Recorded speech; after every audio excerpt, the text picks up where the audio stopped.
The Zephyrian interrogation chamber hummed with alien technology as three towering beings surrounded the captured human soldier.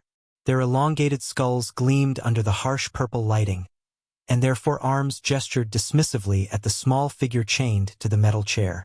Sergeant Marcus Chun sat motionless, his uniform torn and bloodied from the battle that had claimed his entire unit. The aliens had found him barely conscious among the wreckage of humanity's last defensive outpost on Kepler 442b.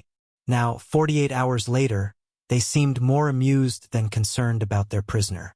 Such a pitiful species, Commander Vexthal clicked in his native tongue, his translator rendering the words into harsh English. Look how small and fragile it is. No natural weapons, no armor plating, no enhanced sensory organs. How did creatures like this ever think they could challenge the Zephyrian Empire? His subordinates chittered with laughter, their mandibles clicking in what passed for Zephyrian humor. Lieutenant Kralwyn approached the human, studying him like a curious child examining an insect.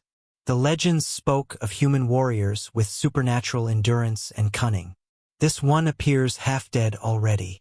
Marcus remained silent, his dark eyes tracking their movements. The aliens had made one crucial mistake. They assumed their translator worked both ways. For the past 2 days, he had listened to every word of their conversations, learning about their ship's layout, their military protocols, and most importantly, their overconfidence. Perhaps we should dissect this specimen, suggested Captain Mordax, the youngest of the three.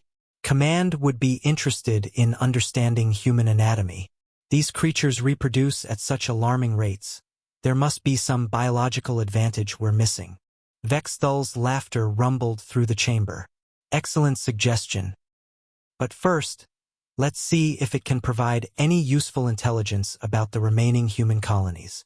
He activated a neural probe, its crystalline structure glowing menacingly. This device will extract every memory from its primitive brain. Then we can dispose of it. As the probe descended toward Marcus's skull, the human finally spoke. You know, there's something your intelligence reports got wrong about us. The aliens paused, surprised by the sudden communication. Vexthal deactivated the probe. Oh? And what wisdom does the dying animal wish to share? Marcus slowly raised his head, a cold smile playing across his bloodied lips. You think we're weak because we don't have natural weapons or armor. But you missed the most important thing about humans. Which is? Kralwyn asked mockingly. We're excellent at breaking things that aren't supposed to break. Before the aliens could react, Marcus flexed his wrists in a specific pattern he had observed during their security protocols.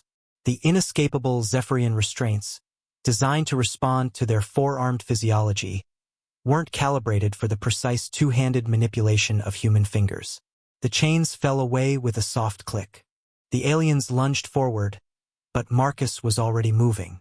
His fragile human body, evolved from persistence hunters and survival specialists, exploded into action. He rolled under Mordax's grasping arms, snatched a crystalline data pad from the console, and drove its sharp edge deep into the alien's primary neural cluster. Vexthal roared and activated an alarm, but Marcus had memorized the chamber's layout during his apparent stupor. He vaulted over the interrogation chair, grabbed the neural probe, and rewired its energy matrix with the kind of improvised engineering that had kept humans alive on 1,000 hostile worlds. The device overloaded, sending feedback through the ship's neural network. Emergency lighting flickered as the vessel's biocomputer systems crashed. In the chaos, Marcus fought with the desperate fury of a cornered animal, exactly what the aliens had mistaken for weakness. When reinforcements finally breached the chamber, they found 3 dead officers and an empty room. The human had vanished into the ship's ventilation system, carrying detailed intelligence about Zephyrian technology and military positions. 6 months later, when human forces launched their devastating counterattack using Zephyrian weaknesses Marcus had discovered, Commander Vexthal's final report echoed through the dying empire. We underestimated them. They're not weak. They're survivors.